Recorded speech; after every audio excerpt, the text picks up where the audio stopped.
Olá, meninos e meninas, tá tudo bem com vocês? Na nossa aula de hoje, nós continuaremos falando sobre neoplatonismo. Querem saber mais? Vem comigo!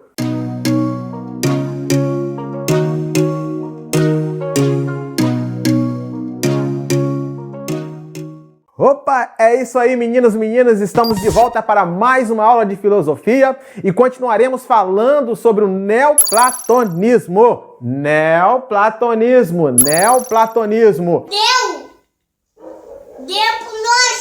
Essa filosofia que foi fundada pelo filósofo Amônio Sacas, porém foi sistematizada pelo filósofo Plotino. Esse cara aqui, ó, Plotino, é isso aí. 2 horas depois... Então, o foco hoje é o neoplatonismo. Na verdade, existem algumas nuances que destacam o neoplatonismo. O neoplatonismo na realidade, é uma reinterpretação da filosofia platônica. Tudo que foi falado por Amônio Sacas, porque Amônio Sacas nada escreveu, mas que foi escrito por Plotino, teve como base a reinterpretação da filosofia platônica, ok? Anota aí. Pois bem, anotado aí, continuaremos falando do neoplatonismo. O neoplatonismo é só fazendo uma breve revisão. Uma das principais características do neoplatonismo é o monismo. O monismo é aquela vertente ou aquela linha de pensamento que diz que tudo que foi criado ou as variadas espécies vieram de um criador, ou seja, teve um agente criador. Tudo que existe teve ou veio de um agente criador. Um agente criador.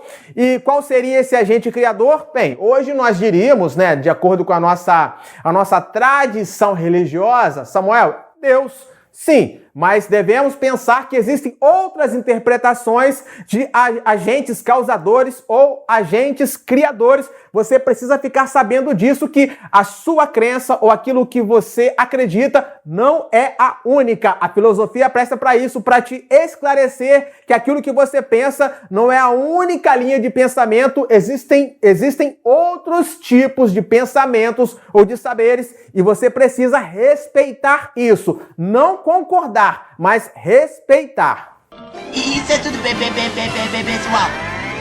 Qual seria esse agente criador? Não seria Deus para o neoplatonista, mas seria o Uno. Tudo que existe procede ou deriva-se do Uno. No caso, um único Deus ou princípio original. Então, o princípio original para o neoplatonista é o Uno, que na nossa tradição seria Deus, em outra tradição seria Krishna, em outra, de acordo com a mitologia grega seria o caos. Pois é, de acordo com a mitologia grega, lembra que nós estudamos lá atrás qual foi o agente originador de todos os outros deuses e posteriormente foi-se nascendo os seres humanos, foi-se criando os seres humanos.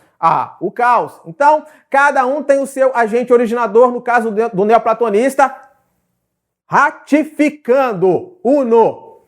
Não é o Fiat, ok? Então, para o neoplatonista não existe o mal é a ausência do bem. Então, o que existe para o neoplatonista é o bem. Anota aí. O que existe para o neoplatonista, Samuel? O bem. O que seria o mal? O mal seria a ausência do bem.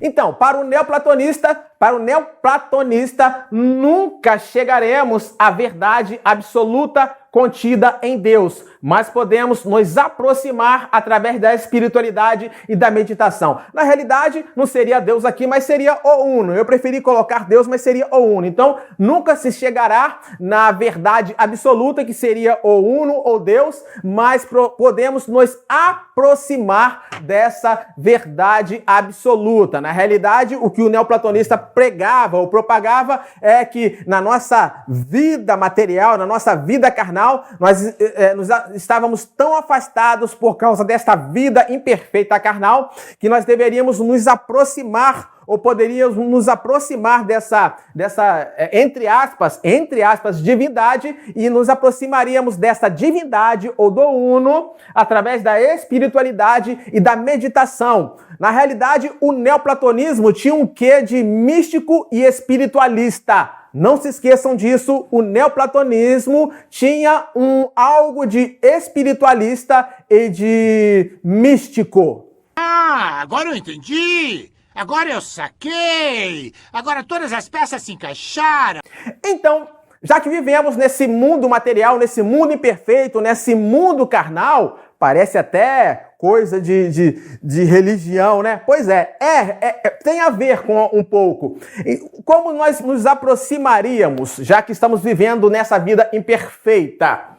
Pois é, para ser feliz e chegar mais perto do Uno, o ser humano que vive nessa vida carnal e material, precisa se afastar de coisas materiais e se apegar na contemplação de si mesmo com o universo. Na contemplação de si mesmo seria na prática, no dia a dia, na meditação, na espiritualidade. Então, para ser feliz e chegar mais perto do Uno, o ser humano precisa se afastar das coisas materiais. E qual o processo que faz com que nós nos cheguemos mais perto, já que estamos afastados do Uno ou de Deus? Qual é o processo que faz com que nós cheguemos mais perto desta divindade? O processo seria, olha que palavrão, eudaimonia. Isso mesmo, anota aí. Eudaimonia. Pois é, e o que quer dizer eudaimonia? Eudaimonia quer dizer bem supremo. E como você... É mais ou menos o que os filósofos helenísticos pregavam. Os filósofos helenísticos pregavam que para você alcançar... O processo para você alcançar o bem supremo seria a ataraxia, não é isso? Então, para os filósofos latinos, ou melhor, não, esquece filósofos latinos. Então, para o neoplatonista, o processo seria eudaimonia. Se para os helenísticos seria ataraxia, o processo para o neoplatonista seria eudaimonia, que seria o bem supremo para você alcançar e buscar a felicidade. Eudaimonia já diz, bem supremo, o bem-estar, se sentir bem, se sentir feliz. Então, para você alcançar a felicidade, o processo seria eudaimonia. Então, existem 3 estágios do neoplatonismo. Ele se caracteriza por dividir-se em 3 estágios. Que estágios os neoplatonistas, no caso aí o Plotino, Amônio Sacas, principalmente o Plotino, teria pensado? Quais estágios seriam esses?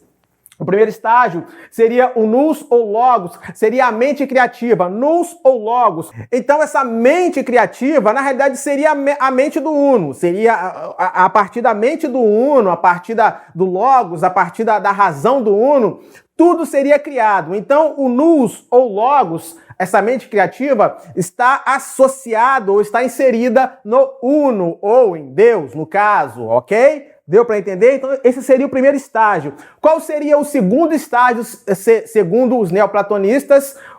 Segundo os neoplatonistas, o segundo estágio, segundo os neoplatonistas, o segundo estágio seria a alma do mundo. Seria a alma do mundo. No caso aí, seria a alma humana. A alma humana. A alma humana seria o intermediário entre esse terceiro estágio aqui, o intermediário entre o terceiro estágio e o primeiro estágio. A alma do mundo seria o intermediário entre o nous, a mente criativa, que seria o próprio Uno, que seria o próprio Deus, e entre o mundo material. O mundo material, que eu falei lá atrás, seria esse mundo nosso aqui da carne, esse mundo do humano, esse mundo imperfeito, essa carne imperfeita, essa carne mortal, essa carne que sofre, esse mundo dos vícios, das coisas ruins. Então, o terceiro estágio seria o mundo material. É desse mundo material que nós partimos através da espiritualidade, através da meditação. A nossa alma, nesse caminho, a gente se interliga com a nossa alma e a nossa alma nos interliga ao Uno. ou essa mente criativa, ou ao nous, ao logos, no caso, a nossa alma nos interliga ao uno. Então nós partimos desse estágio aqui, mundo material, acessamos a nossa alma. Olha como é que é muito espiritual isso, não é? Mas é filosofia. Isso não é religião, é filosofia, para você ver como é que eles andam juntos. Muita gente fala, há muita distância. Não há não. Então, partimos para nossa alma e daqui da nossa alma nos interligamos à mente criativa, que é a mente do próprio Deus, no caso do neoplatonista, a mente do uno. Deu para entender? Muito louco, não é? Isso é filosofia. Pois é, tudo isso está contido nesta obra aqui chamada Enéadas. Essa obra é uma obra de Plotino, porém não foi Plotino quem a editou. Ele escreveu, mas ele não tinha boa caligrafia. Ele tinha muita dificuldade para escrever, para filosofar não, para pensar não. Então o seu discípulo, Porfírio, o discípulo de Plotino chamado Porfírio, foi quem escreveu, foi quem editou melhor a obra de Plotino chamada Enéadas. São 54 tratados divididos em 6 capítulos. Cada capítulo contém 9. Cada capítulo contém 9 partes. Por isso que Enéia vem de 9. Cada capítulo dos 54 tratados possui 9 partes. Deu para entender? Qual é o nome da obra de Plotino? Enéadas. Pode ser uma pergunta. Isso mais para frente, quem sabe para um futuro Enem, quem sabe para um concurso, eu sei lá, qualquer situação que há muita pergunta aí na área de filosofia. Qual foi a obra mais famosa de Plotino? Enéadas. Anota aí. Pois bem, isso aí é o neoplatonismo. O neoplatonismo que é uma corrente muito variada, que é uma corrente muito contemplativa, que é uma corrente mística, de certa forma espiritualista, mas é filosófica. Isso é o que nós temos para nossa aula de hoje. E aí, gostou? Você tá falando sério? Ih, rapaz. Se gostou, já sabe, dá aquele like, se inscreve no nosso canal. E, claro, ative o sininho para receber as notificações quando um novo vídeo, uma nova aula for postada aqui no nosso canal. E para finalizar, eu quero deixar mais uma frase do filósofo Plotino. A frase de hoje é: a beleza e o bem devem ser buscados no mesmo caminho. A beleza e o bem devem ser buscados no mesmo caminho. É a nossa frase de hoje. A frase do filósofo Plotino, esse neoplatonista. E assim nós encerramos a nossa aula de hoje. Tenham todos uma ótima semana, fiquem todos com Deus e não se esqueçam, lembre-se sempre, filosofia na veia. Até a próxima!